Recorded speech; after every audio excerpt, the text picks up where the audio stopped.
Lesson number 10. Pavul அப்போஸ்தலனின் வாழ்க்கையும் மற்றும் மிஷனரி பயணங்களும். presenting by reverend D David, Gamaliel Bible college, Mumbai, India. முன்னுரை. கிறிஸ்தவத்தின் ஸ்தாபகர். கிறிஸ்தவ உலகில் வேறு எந்த தனிநபரை விடவும் அதன் உலகளாவிய வளர்ச்சிக்கு காரணமாக இருந்தது பவுல் அப்போஸ்தலன் செய்த நற்செய்தி பணி ஆகும். பவுல் இயேசு செய்த எந்த ஒரு அற்புதத்தையும் ஒருபோதும் பார்த்ததில்லை. இயேசுவானவரின் எந்த ஒரு பிரசங்கத்தையும் கேட்டதில்லை. இயேசுவானவர் உயிருடன் இருந்தபோது அவரை சந்தித்ததும் இல்லை.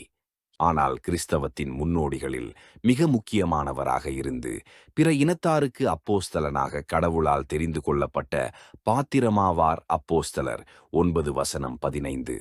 இவர்தான் மற்ற அப்போஸ்தலர்களை காட்டிலும் தொலைதூரங்களுக்கு மிஷனரி பயணம் மேற்கொண்டு அங்கெல்லாம் பல திருச்சபைகளை ஸ்தாபித்தவர் ஆவார்.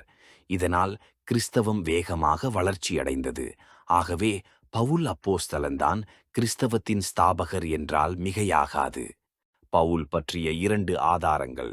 1. அப்போஸ்தல நடபடிகள். இது கிறிஸ்தவ மதமானது எவ்வாறு எருசலேம், யூதேயா, சமாரியா மற்றும் உலகமெங்கும் பரவியது என்பதை விவரிக்கிறது. 2. பவுல் எழுதிய நிருபங்கள். பவுலின் நிருபங்களில் மூலமாக இயேசு கிறிஸ்துவின் மூலமாக ஒருவர் எவ்வாறு இரட்சிக்கப்பட முடியும் என்பது பற்றிய போதனைகளை விளக்குகிறார்.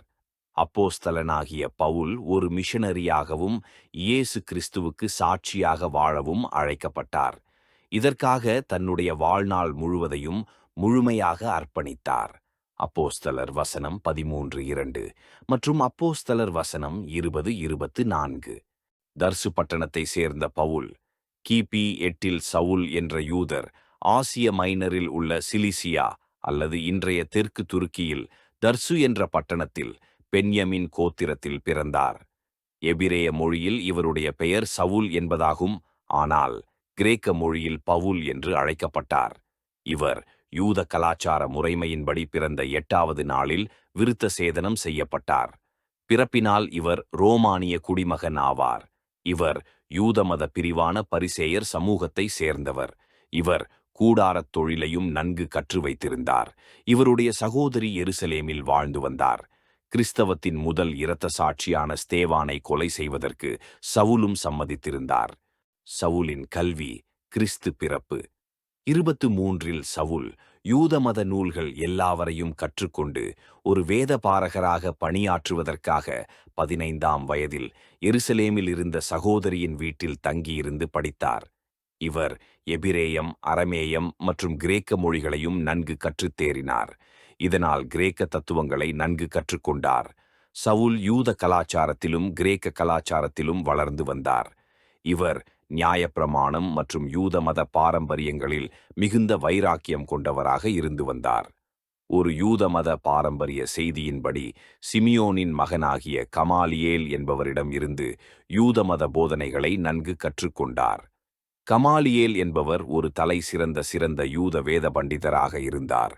இவரது மரணத்தின் போது நியாயப்பிரமாணத்தின் மகிமையும் மறைந்தது என்று யூதர்களால் புகழாரம் சூட்டப்பட்டார். அந்த அளவிற்கு வேத ஞானத்திலும் சமுதாயத்தில் புகழும் நிறைந்தவராய் வாழ்ந்தவராய் இருந்தார். பவுலின் திருமண வாழ்க்கை. பவுல் திருமணமானவரா திருமணமாகாதவரா என்று வேதாகமம் தெளிவாக குறிப்பிடவில்லை. ஆனால் யூத மத சனகெரிப் சங்கத்தில் திருமணமானவர்களே உறுப்பினர்களாக இருக்க முடியும் என்பதாலும் பவுல் அதில் ஒரு அங்கத்தினராக இருந்து வந்ததினாலும் அவர் திருமணமானவர் என்று சிலர் நம்புகிறார்கள். அப்போஸ்தலர் வசனம் 26:10. பொதுவாக யூத மத கலாச்சாரத்தில் ஆண்கள் 18 வயதில் திருமணம் செய்து கொள்வார்கள். அநேகமாக பவுல் யூத மத இளைஞர் சங்கத்தின் தலைவராக இருந்திருக்க வேண்டும். இதனால்தான் கிறிஸ்தவர்களை கொல்வதற்கு யூத மத சனகெரிப் சங்கத்தின் மூலமாக அதிகாரம் பெற்றிருந்தார். மேலும் பவுல் தன்னுடைய நிருபங்களில் திருமணம் மற்றும் பிரம்மச்சாரியம் ஆகியவற்றில் உள்ள நன்மைகள் மற்றும் பொறுப்புகளை பற்றி விளக்கமாக எழுதுவதற்கு இவருடைய வாழ்வியல் அனுபவமே காரணம் என்று பல வேத பண்டிதர்கள் கருதுகின்றார்கள். ஆகவே அவர் நிச்சயம் திருமணம் செய்திருக்க வேண்டும் என்று நம்பப்படுகிறது. ஆனால் பவுலின் மனைவிக்கு என்ன ஆனது என்பது பற்றி எவ்வித குறிப்பும் இல்லை. ஒருவேளை அவர் பேறுகால சமயத்தில் இறந்திருக்கலாம் என்னும் கூறப்படுகிறது. ஆனால் இதற்கு போதுமான ஆதாரங்கள் எதுவும் இல்லை. ஆயினும் தானும் ஒரு மனைவியை அழைத்து கொண்டு ஊழியத்திற்கு செல்ல உரிமை உண்டு என்று பவுல் கூறுவதை பார்க்கும்போது இவருடைய மனைவி முன்பே மரித்துவிட்டார் என்று யூகிக்கப்படுகிறது. 1 கொரிந்தியர் வசனம் 9:5. ஆனால் இறுதி வரை மறுமணம் செய்து கொள்ளவில்லை என்பது மட்டும் நிச்சயம். கிறிஸ்துவுக்கு பின் 33இல் எருசலேமில் கிறிஸ்தவர்கள் சந்தித்த பாடுகள். கிறிஸ்தவர்களுக்கு எதிராக சவுல் மற்றும் யூதமத சனகெரிப் சங்கத்தினர்களின் துன்புறுத்தல்கள் காரணமாக கிறிஸ்தவத்தின் முதல் இரத்த சாட்சியான ஸ்தேவானின் மரணத்திற்கு பின்பு எருசலேமில் இருந்த கிறிஸ்தவர்கள் சைப்ரஸ் தீவுக்கும் பீனிரீசியா தேசத்துக்கும் மற்றும் சிரியா தேசத்தில் இருந்த அந்தியோகியா பட்டணத்திற்கும் தப்பி ஓடினார்கள். இவ்வாறு சிதறிப்போன கிறிஸ்தவ விசுவாசிகள் எல்லா இடங்களிலும் சுற்றித் திரிந்து பிற மதத்தாருக்கு இயேசு கிறிஸ்துவை பற்றிய நற்செய்தியை அறிவித்ததினால் பலர் கிறிஸ்தவர்களானார்கள். இந்நிலையில் இயேசு கிறிஸ்துவை பின்பற்றுபவர்களை கேலி செய்வதற்காக முதலில் கிறிஸ்தவர்கள் என்ற பெயரில் அந்தியோகியாவில் அழைக்கப்பட்டார்கள். அந்தியோகியா திருச்சபை ஸ்தேவானின் படுகொலையில் சம்பந்தப்பட்ட சவுல் கிறிஸ்தவர்களையும் துன்புறுத்தத் தொடங்கினார்.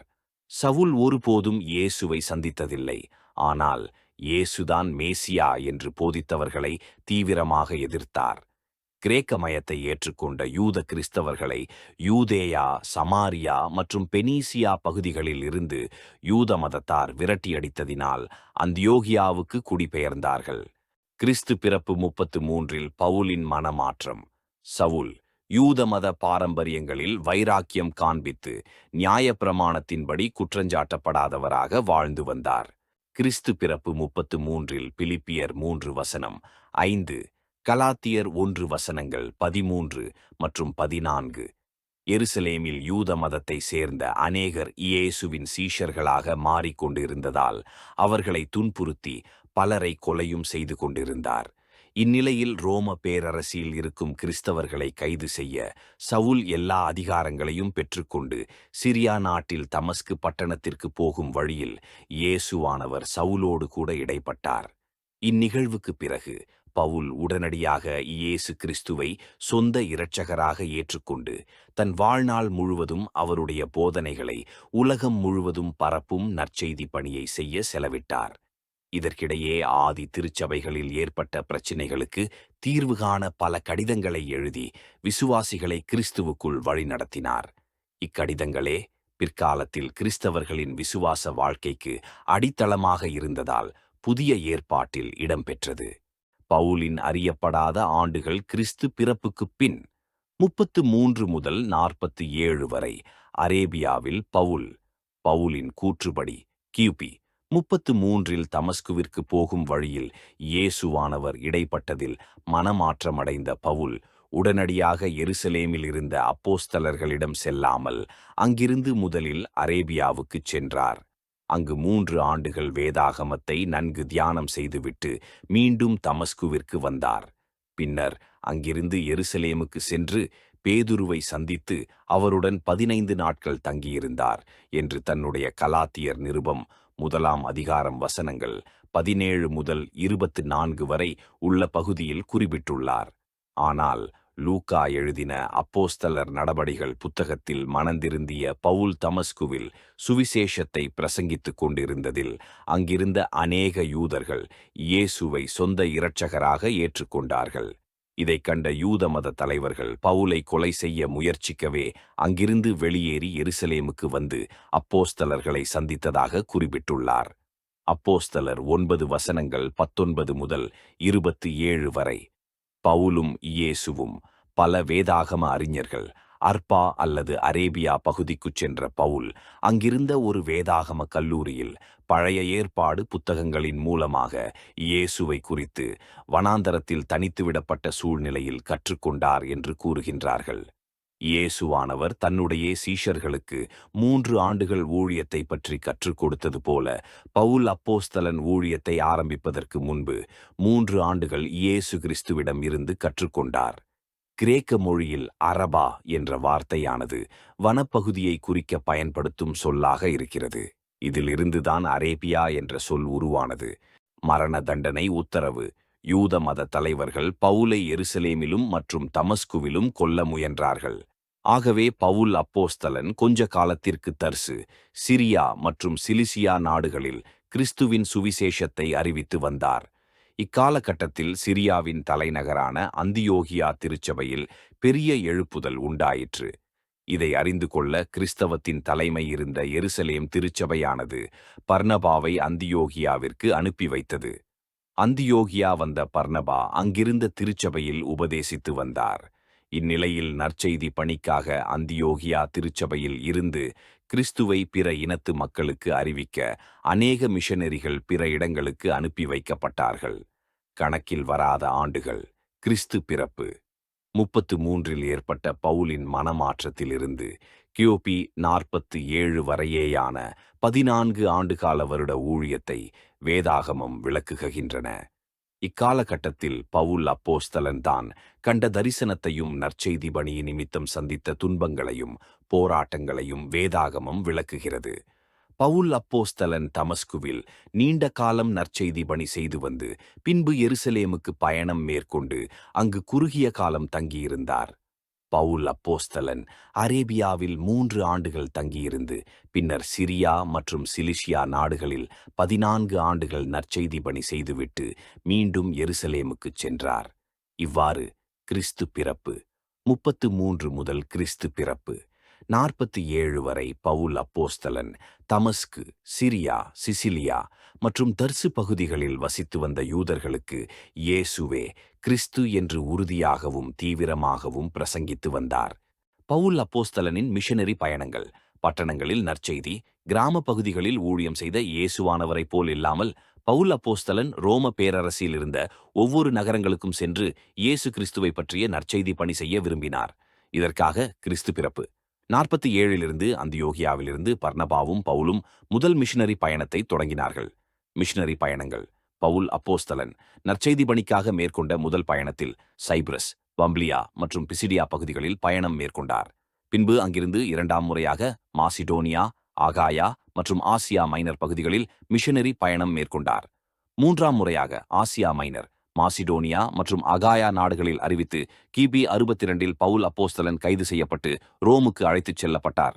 4வது முறையாக ரோமிலிருந்து ஸ்பெயின் நாட்டிற்கு சென்று நற்செய்தி பணி அறிவிக்க விரும்பினார் என்பதை ரோமர் அதிகாரம் 15 வசனங்கள் 24 மற்றும் 28 காணலாம்.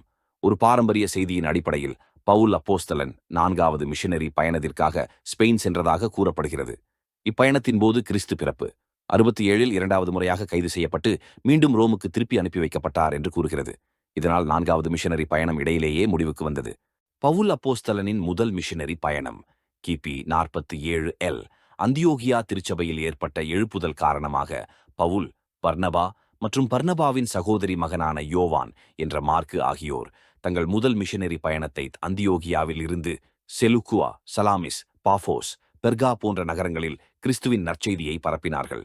இங்கு அவர்களுக்குள் ஏற்பட்ட மனஸ்தாபத்தின் நிமித்தம் மார்க் மட்டும் பவுலையும் பர்னபாவும் விட்டுவிட்டு எருசலேமுக்கு திரும்பிவிட்டார். பின்னர் பவுலும் பர்னபாவும் பிசிடியாவில் உள்ள அந்தியோகியா, ஐகோனியம், லிஸ்ட்ரா மற்றும் டர்பே போன்ற நகரங்களுக்குச் சென்று இயேசு கிறிஸ்துவை பற்றிய நற்செய்தியை அறிவித்து ஆங்காங்கே திருச்சபைகளை ஸ்தாபித்தார்கள். பின்னர் தாங்கள் வந்த வழியே திரும்பிச் சென்று அங்கு ஸ்தாபிக்கப்பட்ட திருச்சபைகளை பார்வையிட்டு கியோபி 49 அந்தியோகியா திரும்பி வந்தார்கள். முதல் மிஷனரி பயணத்தில் சுமார் 1400 மைல்கள் பயணம் செய்திருந்த காலகட்டத்தில் பவுல் அப்போஸ்தலன் 1 தெசலோனிகேயர் என்ற நிருபத்தை எழுதினார். எருசலேம் திருச்சபை மன்றம். எருசலேமுக்கு வெளியே பிற இனத்தார் வசித்த இடங்களில் ஸ்தாபிக்கப்பட்ட கிறிஸ்தவ திருச்சபைகளில் விருத்த சேதனம் பற்றி போதிக்கப்பட்ட உபதேசங்கள் மூலமாக வந்த பிரச்சனைகள் காரணமாக கருத்து வேறுபாடுகள் ஏற்பட்டது. இந்நிலையில் அந்தியோகியா திருச்சபையில் விருத்த சேதனத்தை குறித்து ஏற்பட்ட பிரச்சினைக்கு தீர்வு காண அப்போஸ்தலர்களாகிய பேதுரு மற்றும் யாக்கோபு அவர்களின் தலைமையில் கியோபி 49 முதலாவது திருச்சபை மற்றும் கூடி வந்தது. இதில் எல்லா அப்போஸ்தலர்களும் கலந்து கொண்டார்கள். கிறிஸ்தவத்தில் எழுந்த முதல் பிரச்சினை, எருசலேம் திருச்சபை மன்றத்தில் யூதர்கள் அல்லாத பிற இனத்தார்கள் இயேசு கிறிஸ்துவின் மூலம் இரட்சிக்கப்படுவதற்கு விருத்த சேதன கோட்பாடுகளை கடைபிடிக்க வேண்டுமா, இல்லையா?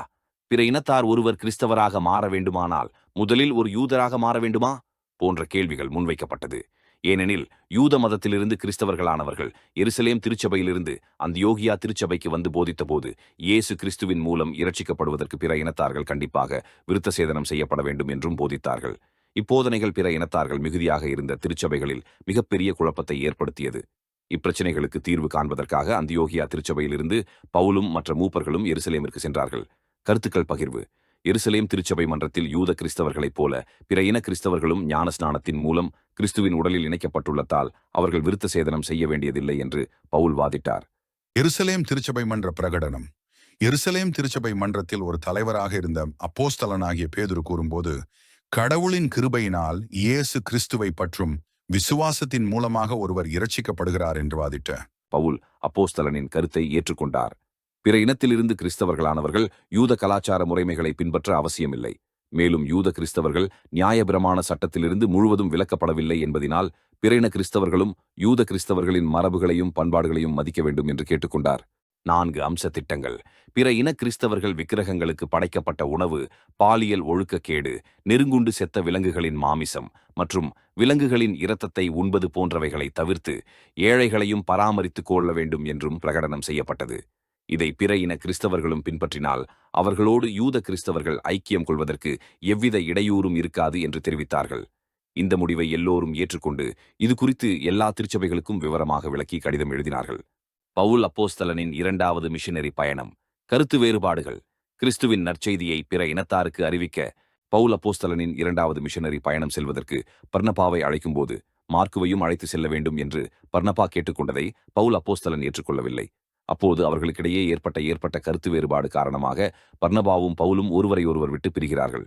இந்நிலையில் பர்னபா சைப்ரஸ் பகுக்கு நற்செய்தி பணி செய்ய மார்க்குவை தன்னுடன் அழைத்துச் செல்கிறார். 2ஆம் மிஷனரி பயணம். பவுல் அப்போஸ்தலன் சிலாஸ் அல்லது சில்வானஸ் என்ற சீலாவை அழைத்துக்கொண்டு 2ஆம் மிஷனரி பணத்தை ஆரம்பிக்கின்றார். இவர்கள் இயேசு கிறிஸ்துவின் நற்செய்தியை அறிவிக்க டார்சஸ், டெர்பே, லிஸ்ட்ரா போன்ற நகரங்களில் அறிவித்து ஆங்காங்கே திருச்சபைகளை நிறுவுகிறார்கள். இங்கு வந்த இடத்தில பவுல் அப்போஸ்தலன் தீமோத்தேயுவை சந்திக்கிறார். பின்னர் அவர் தீமோத்தேயுவிற்கு விருத்த சேதனம் செய்தார். இப்போது பவுலும் சீலாவும் மற்றும் தீமோத்தேயுவும் சேர்ந்து ஐக்கியம், ட்ரோஸ், பிலிப்பி, தெசலோனிக்கா, பெரோயா, அதீனா, கோரிந்த் போன்ற நகரங்களில் கிறிஸ்துவின் நற்செய்தியை அறிவித்து ஆங்காங்கே திருச்சபைகளை ஏற்படுத்தி அதற்கு பொறுப்பாக மூப்பர்களையும் நியமிக்கிறார்கள். இங்கு வந்த இடத்தில் பவுல் அப்போஸ்தலன் ஆக்கில்லாவையும் அவரது மனைவி பிரிஸ்கில்லாவையும் சந்தித்து அவர்களோடு எபேசுவிற்கு சென்றார்கள். ஆக்கிலா மற்றும் பிரிஸ்கில்லா தம்பதியினரை எபேசுவில் விட்டுவிட்டு பவுல் அப்போஸ்தலன் எருசலேம் ஆலயத்தில் நடைபெற்ற பெந்தேகோஸ்தே பண்டிகையை கொண்டாடிவிட்டு மீண்டும் அந்தியோகியா வந்து சேர்ந்தார். 2ஆம் மிஷனரி பயணத்தில் சுமார் 2800 மைல்கள் பயணம் செய்த பவுல் அப்போஸ்தலன் கலாத்தியர் மற்றும் 2 தெசலோனிக்கேயர் நிருபங்களை எழுதினார். பவுல் அப்போஸ்தலனின் 3வது மிஷனரி பயணம். இந்த 3ஆம் மிஷனரி பயணத்தில் பவுல் அப்போஸ்தலன் தன்னோடு லூக்காவை சேர்த்துக்கொண்டு அந்தியோகியாவிலிருந்து tarsus, derby, Lystra, ஐகோனியம், Antioch, பிசீடியா, Ephesus போன்ற நகரங்களில் இயேசு கிறிஸ்துவை பற்றிய நற்செய்தியை அறிவித்து ஆங்காங்கே திருச்சபைகளை ஏற்படுத்தி அதற்கு பொறுப்பாக மூப்பர்களை நியமிக்கின்றார்கள். இங்கே தங்கியிருந்த காலத்தில் பவுல் அப்போஸ்தலன் ஒரு கொரிந்தியர் புத்தகத்தை எழுதுகிறார். பின்னர் அங்கிருந்து புறப்பட்டு ட்ரோஆஸ், பிலிப்பி நகரங்களுக்கு கிறிஸ்துவை பற்றி அறிவிக்க வருகிறார்கள். இங்கு தங்கியிருந்த காலத்தில் பவுல் அப்போஸ்தலன் 2 கொரிந்தியர் புத்தகத்தை எழுதுகின்றார். இப்போது இவர்களோடு தீத்துவும் சேர்ந்து கொள்கின்றார். அப்பொழுது பவுல் அப்போஸ்தலன் தீத்துவுக்கு அநேக ஆலோசனைகளை கூறி திருச்சபையின் மூப்பர்களை நியமிப்பதற்கான தகுதிகளையும் பற்றி விளக்கி கூறினார். பின்பு அங்கிருந்து பவுல் அப்போஸ்தலன் தொடர்ந்து தெசலானிக்கா, பிரியா, அத்தினெஸ், அகாயா, கொரிந்த் போன்ற நகரங்களில் இயேசு கிறிஸ்துவை பற்றிய நற்செய்தியை அறிவித்தார்கள். இங்கு தங்கியிருந்த காலத்தில் பவுல் அப்போஸ்தலன் ரோமர் நிருபத்தை எழுதுகின்றார். பின்னர் அங்கிருந்து புறப்பட்டு பெரேயா, தெசலோனிக்கா, பிலிப்பி, துரோவா, அசோஸ், மிட்டிலேனி, மிலிட்டுஸ், பட்டாரா, டயரு இன் சீரியா, டாலமாயிஸ், செசாரியா நகரங்களுக்கு வந்து கிறிஸ்துவை பற்றி அறிவித்தார்கள். இங்கு நற்செய்தி அறிவித்த இடங்களில் வீட்டு சபைகளை நிறுவி அதற்கு தகுதியான மூப்பர்களை நியமித்தார். பரிசுத்த ஆவியானவர் வழிநடத்துதல். பவுல் அப்போஸ்தலனின் 3வது மிஷனரி பயணத்தின் இறுதியில் பரிசுத்த ஆவியானவர் செசரியாவிலிருந்து எருசலேமுக்கு செல்லும்படி பவுலை ஏவினார். எனவே பவுல் அப்போஸ்தலன் தனது நண்பர்களிடம் விடை பெற்றுக் கொண்டு அவர்களை இனி ஒருபோதும் பார்க்க முடியாது என்று கூறியதை கேட்டபோது எல்லோரும் அழுதார்கள். பவுல் அப்போஸ்தலனின் 3ஆம் பயணத்தில் சுமார் 2700 மைல்கள் பயணம் செய்து எருசலேம் வந்து சேர்ந்தார்கள். பவுல் அப்போஸ்தலன் கைது. 3ஆம் மிஷனரி பயணத்தின் போது எருசலேமுக்கு வந்திருந்த பவுல் அப்போஸ்தலன் எருசலேம் ஆலயத்திற்கு வந்திருந்த போது அங்கிருந்த யூத மத தலைவர்கள் அவரை அடித்து உதைத்து வெளியே இழுத்துச் சென்று கொலை செய்ய முயன்றார்கள். அப்போது இடைப்பட்ட ரோம போர் சேவகர்கள் யூத மத தலைவர்களிடமிருந்து பவுல் அப்போஸ்தலனை பாதுகாக்க அவரை கைது செய்தார்கள். சிறையில் அடைப்பு. பவுல் அப்போஸ்தலன் ரோம குடியுரிமையை பெற்றிருந்த காரணத்தினால் சிறைச்சாலையில் இருந்த சேனாதிபதி மற்ற கைதிகளைப் போல இவரை கடுமையாக நடத்தாதபடிக்கு கட்டளையிட்டார். 2 வருடங்களாக செசரியாவில் உள்ள சிறையில் வைத்திருந்த ரோம ஆளுநர் பெலிக்ஸ் என்பவர் புதிய ஆளுநராக பெஸ்து என்பவர் செசரியா வரும் வரை பவுல் அப்போஸ்தலனை காவலில் வைத்திருந்தார். செசரியா சிறைச்சாலையில் பவுல் அப்போஸ்தலன் சில சலுகைகளை பெற்று தனி அறையில் தங்கியிருக்க அனுமதிக்கப்பட்டார். ஆயினும் இவருடைய பாதுகாப்புக்காக ஒரு இராணுவ வீரரும் கூடவே தங்கியிருந்தார். இந்த சிறைச்சாலையில் தன்னை சந்திக்க வரும் பார்வையாளர்களுக்கும் சிறைச்சாலையில் இருந்த கைதிகளுக்கு இயேசு கிறிஸ்துவை பற்றிய சுவிசேஷத்தை பிரசங்கிக்கவும் பவுல் அப்போஸ்தலனுக்கு அனுமதி கொடுக்கப்பட்டிருந்தது. இந்நிலையில் ரோம பேரரசர் இருக்கும் ரோம் நகரில் சென்றும் இயேசு கிறிஸ்துவை பற்றிய நற்செய்தியை அறிவிக்க வேண்டும் என்று பரிசுத்த ஆவியானவர் பவுல் அப்போஸ்தலனை திடப்படுத்தினார். ஆகவே தன்னுடைய வழக்கை ரோம பேரரசர் விசாரணை செய்யும்படி 2ஆம் அக்ரிப்பா ராஜாவை பவுல் அப்போஸ்தலன் கேட்டுக்கொண்டதால் அவரது விருப்பப்படி செசரியாவில் இருந்து ரோமுக்கு அனுப்பி வைக்க உத்தரவிடுகிறார். இதற்காக பவுலும் மற்ற கைதிகளும் ரோம பேரரசர் நீரோவுக்கு முன் நடைபெறும் விசாரணைக்கு ஆஜராக கப்பலில் அழைத்துச் செல்லப்பட்டார்கள். ரோமில் பவுல் அப்போஸ்தலன் பவுலும் மற்ற கைதிகளும் ரோமுக்கு கப்பலில் சென்று கொண்டிருக்கும் போது கடலில் ஏற்பட்ட புயலினால் அவர்கள் சென்று கொண்டிருந்த கப்பல் பலத்த சேதத்திற்கு உள்ளாகி ஒரு வழியாக ரோம் துறைமுகம் வந்தடைந்தது. ரோம பேரரசர் முன்பு நடைபெற போகும் விசாரணையை பவுல் அப்போஸ்தலன் எதிர்பார்த்து தன்னை சிறைப்பிடித்தவர்கள் எல்லோரும் யார் என்பது பற்றிய முழு விபரத்தோடு ரோம சிறைச்சாலையில் காத்திருந்தார். அப்போது ரோம சிறைச்சாலையில் தங்கியிருந்த காலத்தில் சிறைச்சாலை நிருபங்கள் என்று அழைக்கப்படும் கொலோசேயர், எபேசியர், பிலமோன் மற்றும் பிலிப்பியர் ஆகிய 4 நிருபங்களை எழுதினார். கடவுளின் வாக்குத்தத்தம் ரோம பேரரசருக்கு முன்பு நிற்பதற்கு கடவுள் வாக்குத்தத்தம் அளித்திருந்தபடியே ரோம பேரரசர் நீரோ முன்பதாக நடைபெறப் போகும் விசாரணைக்கு பவுல் அப்போஸ்தலன் ஆயத்தமாயிருந்தார். தன்மீது தேச துரோக வழக்கு எதுவும் இல்லாதிருந்ததால் எப்படியும் தனக்கு விடுதலை கிடைத்துவிடும் என்று அறிந்து கொண்டதால் ஸ்பானியா தேசத்திற்கு போகிற வழியில் பிலேமோனை சந்திக்க வருவேன் என்றும் அவருக்கு ஒரு கடிதம் எழுதியிருந்தார். இந்நிலையில் ரோம பேரரசன் நீரோ முன்பு ஆஜரான பவுல் அப்போஸ்தலனிடம் நடத்தப்பட்ட விசாரணையில் ரோம பேரரசிற்கு எதிராக தேச துரோக குற்றச்சாட்டு எதுவும் இல்லாததால் பவுல் அப்போஸ்தலன் விடுதலை செய்யப்பட்டார். பவுலின் 4வது மிஷனரி பயணம். பவுல் அப்போஸ்தலன் 4வது முறையாக மிஷனரி பயணம் மேற்கொண்டார் என்பது பற்றி வேதத்தில் நேரடியான குறிப்புகள் இல்லை. ஆனால் ஆக்ட்ஸ் ஆஃப் பீட்டர் என்ற தள்ளுபடி ஆகமத்தின் 29வது அதிகாரத்தில் இது பற்றி குறிப்பிடப்பட்டுள்ளது. எப்படியெனில் கிறிஸ்து பிறப்பு 62இல் ரோம பேரரசன் நீரோவால் விடுதலை செய்யப்பட்ட பவுல் அப்போஸ்தலன் கொலோசே பட்டணத்தில் பிளேமோனை சந்திக்க திட்டமிட்டிருந்தார். பிளேமோனுக்கு எழுதிய நிருபம் வசனம் 22. ஆனால் கொலோசே பட்டணமானது ஸ்பெயின் தேசத்திற்கு நேர் எதிர் திசையில் இருந்ததால் தீமோத்தேயுவை கொலோசேக்கு போகிற வழியில் பிலிப்பி பட்டணத்தில் இறக்கிவிட்டார். இந்நிலையில் பவுல் அப்போஸ்தலன் கிறிஸ்துவை பற்றிய நற்செய்தி அறிவிக்க ஸ்பெயினுக்கு சென்று அங்கிருந்து இங்கிலாந்து, பிரான்ஸ் மற்றும் சுவிட்சர்லாந்து நாடுகளுக்கும் சென்றதாக கூறப்படுகிறது. மீண்டும் கைது. பவுல் அப்போஸ்தலன் தீத்துவை சந்திக்க கிரேத்தா தீவுக்கு வருகிறார். பின்னர் அங்கிருந்து புறப்பட்டு கொரிந்து பட்டணத்திற்கு பயணப்பட்டு எரஸ்துவை அங்கே இறக்கிவிடுகிறார். அங்கு தங்கியிருந்த காலத்தில் பவுல் அப்போஸ்தலன் தீத்து மற்றும் 1 தீமோத்தேயு நிருபங்களை எழுதுகின்றார். சில மாதங்கள் சென்ற நிலையில் தீத்துவை நிக்கப்போலிக்கு வரும்படி பவுல் அப்போஸ்தலன் அழைத்தார். பின்னர் மக்கதோனியா தேசத்தில் உள்ள தெசலோனியா, பெரையா, பிலிப்பி ஆகிய திருச்சபைகளை மீண்டும் சந்திக்க சென்றார். பின்னர் பயணப்பட்ட பவுல் அப்போஸ்தலன் எபேசு பட்டணத்தில் தீமோத்தேயுவை சந்தித்து தன்னுடன் வந்து கொண்டிருந்த துரோபீம் என்பவர் வியாதிப்பட்டதால் அவரை மிலேத்துவில் இறங்க கேட்டுக்கொண்டார். பின்னர் தொடர்ந்து லவோதிகேயா மற்றும் துரோவா பட்டணத்திற்கு வந்த பவுல் அப்போஸ்தலன் கியூபி 67இல் மீண்டும் ரோம போர் சேவகர்களால் கைது செய்யப்பட்டார். பவுல் அப்போஸ்தலனின் இறுதி நாட்கள். சிறைசாலையில் பவுல் அப்போஸ்தலன். பவுல் அப்போஸ்தலனின் 4ஆம் மிஷனரி பயணத்தின் போது லவோதிகேயா பட்டணத்திலிருந்து துரோவாவுக்கு செல்லும் வழியில் ரோம போர் சேவர்களால் கைது செய்யப்பட்டார்.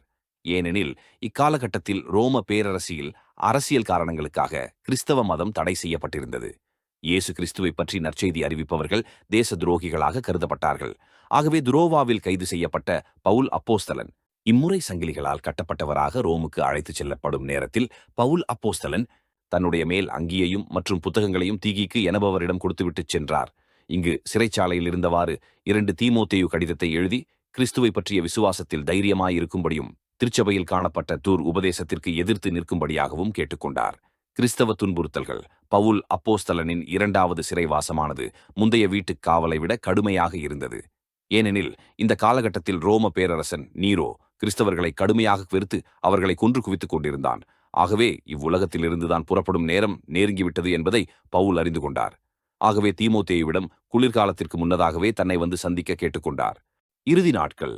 பவுல் அப்போஸ்தலன் ரோம் நகர சிறைச்சாலையில் இருக்கும்போது ஒனேசிபோரஸ் என்பவர் வந்து சந்தித்தார். ஆனால் பவுல் அப்போஸ்தலனுக்கு மிகவும் நெருக்கமானவர்களாக இருந்த பலர் உயிர் பயத்தினால் அவரை சந்திக்க வரவில்லை. இதில் முக்கியமானவராக தேமா என்பவர் இருந்தார்.